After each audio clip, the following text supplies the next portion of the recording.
Ladies and gentlemen, welcome back to Dauntless. As always, I am B, and we're back here because what I'm going to do first is part of what I want to do with this series is I want to do kind of guides for anybody that hasn't seen this before and maybe is learning. So I'm trying to learn this.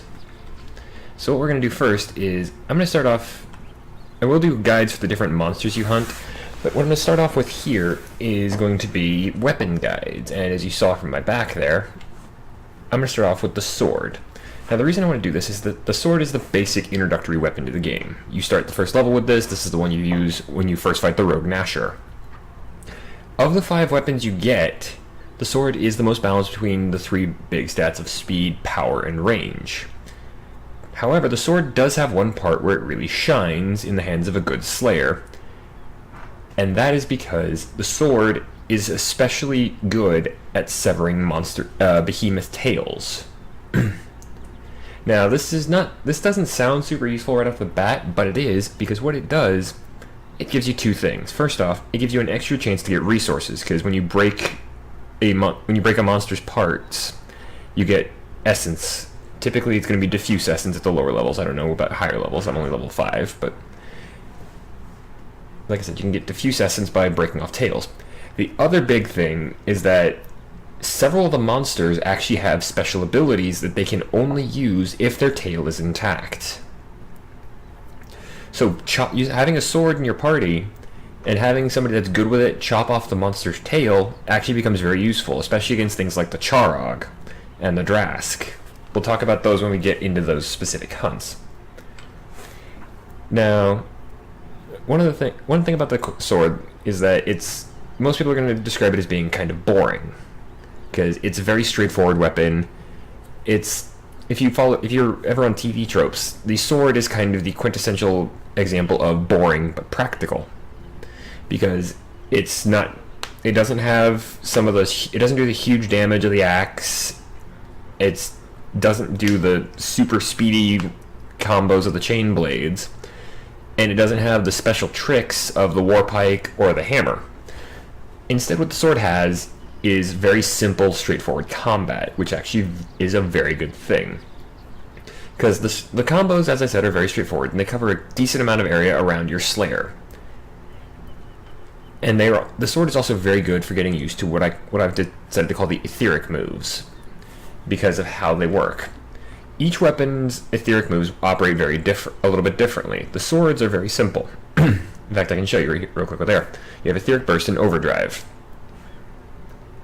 Now, the way the sword's etheric moves work, you'll see this once we get into a hunt, and I'm going to, before we get going on that, I'm going to do all of the weapon guides hunting a Rogue Gnasher.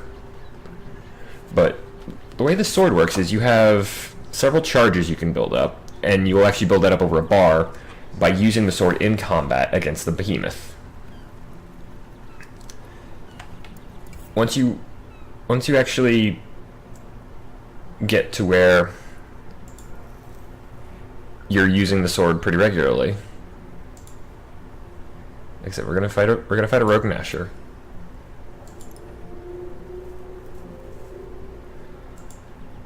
And I'm gonna do private hunts because I just need to do this on my own. Alright.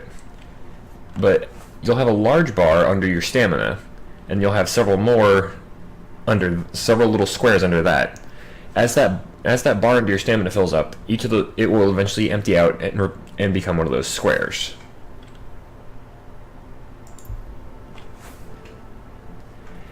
Those squares give you the ability to do 2 things. Those are your etheric moves. Remember, this only builds up as you fight the behemoth that I've seen. The first one is a very simple temporary buff that increases, I think it's your damage. I'll check once we get into the hunt. I forgot to check just a second ago.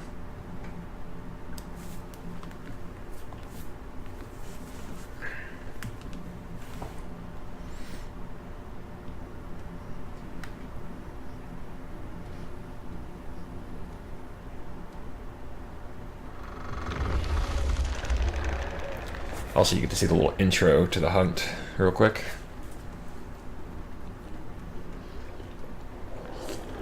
I'll show you guys this real quick on this, just to be on the safe side, but I'll skip these on the rest of the videos. Yeah. So, like it says, Etheric Burst, temporarily increase attack, speed, and damage. Like it says, that just requires special meter. So, you can actually... What you see, it's... Or, you build up... The charges build up as blocks of 5, one of the 5 blocks. But watch, I'll kill this.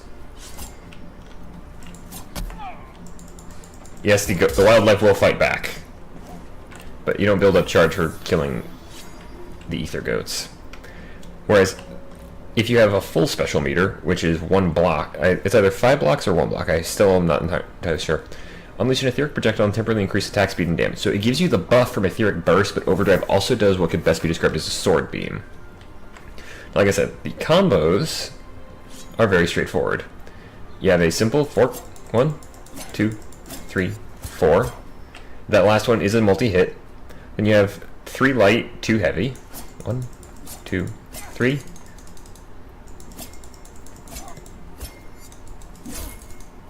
Which ends like that. You have 2 heavy, 2 light.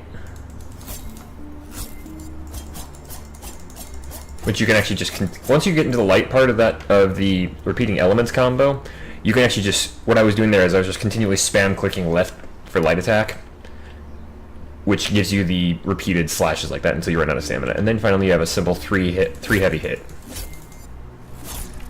which is a 3-hit combo that looks like it should have a launcher.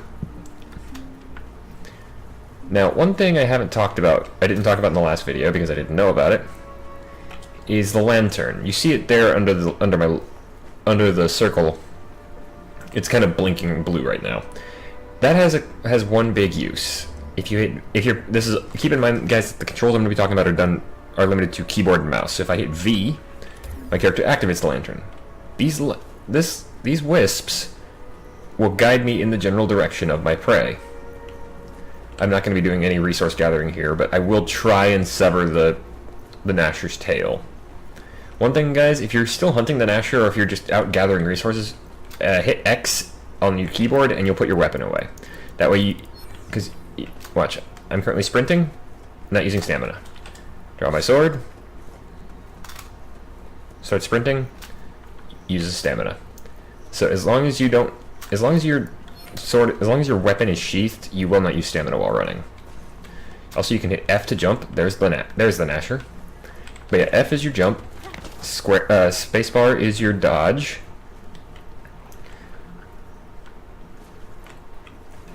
And now, let us fight the behemoth. So what you want to do? I'll cover this in more detail when we get into the specific behemoth hunting guides, but one thing you gotta do is try and figure out the tells for the beasts' attacks. So if you and your friends want to take turns being the bait, so that you guys can watch and figure out the tells, I recommend it. But you'll see.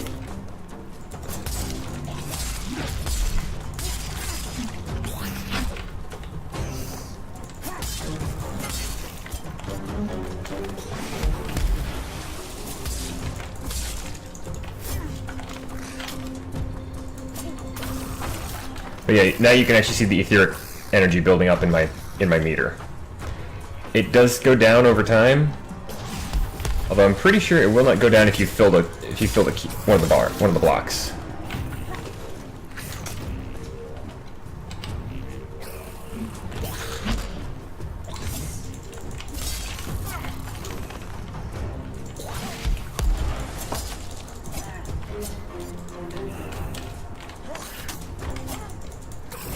Also, any blocks that are not filled, if you get hit, you will lose that energy.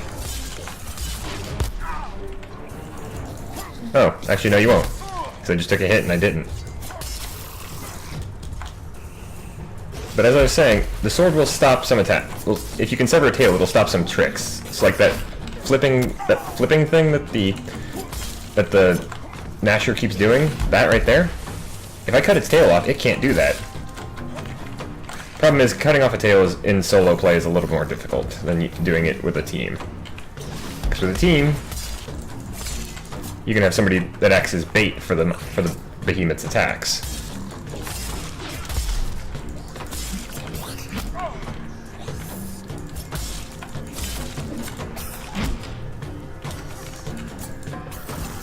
Okay, that's actually good to know.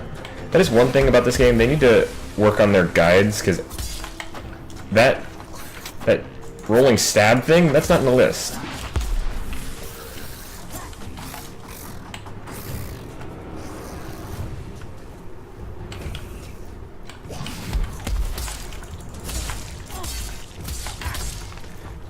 Alright, now what I'm going to do is I'm going to show you the overdrive. That right there is overdrive. It's just a very simple, straightforward shot. And it takes 3 of your bars. Whereas if you have 2, like I just did,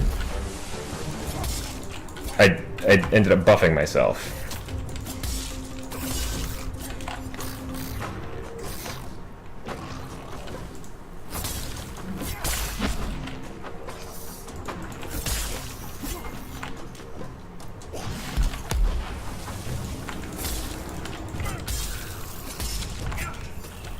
I know I said I was going to try and show you guys severing the tail, but I might have to do that in a different video with one of the hunt guides, because a buddy of mine, he's maining the sword, and he's actually really good with it.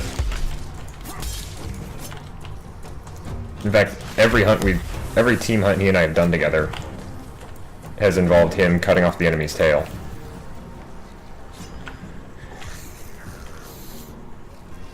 Okay, the Gnasher was actually stunned there for a second, I didn't notice.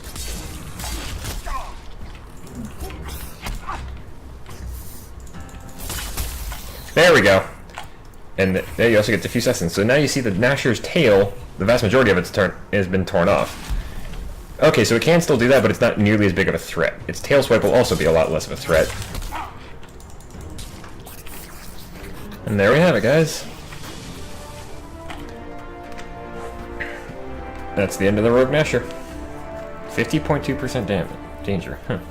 Still haven't figured out what that means, but one thing to note, guys, is do keep in mind that since this is a beta still, yes, this game is still in beta, even though it's actually pretty well polished so far, and it does have the microtransactions,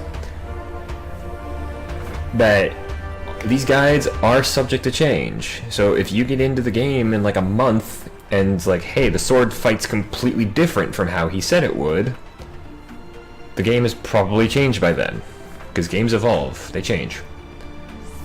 Well, folks, I hope you enjoyed this. This was just a quick look at how I'm going to do these weapon guides.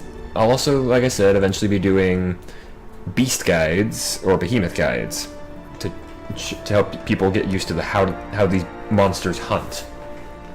I've still got to go fight one beast before I do those, though, because there's one I haven't fought yet. But anyway, folks, if you enjoyed, please feel free to like or favorite the video. You can also leave a comment down below if you have anything you'd like to say. And if you want to keep up with me and never miss any of my current series, please feel free to click the subscribe button down below, or there's the icon at the end of the video. But as for that, folks, I have been D. This has been a look at how to become a fearless hunter of the sword. For now, though, folks, good night, and good gaming.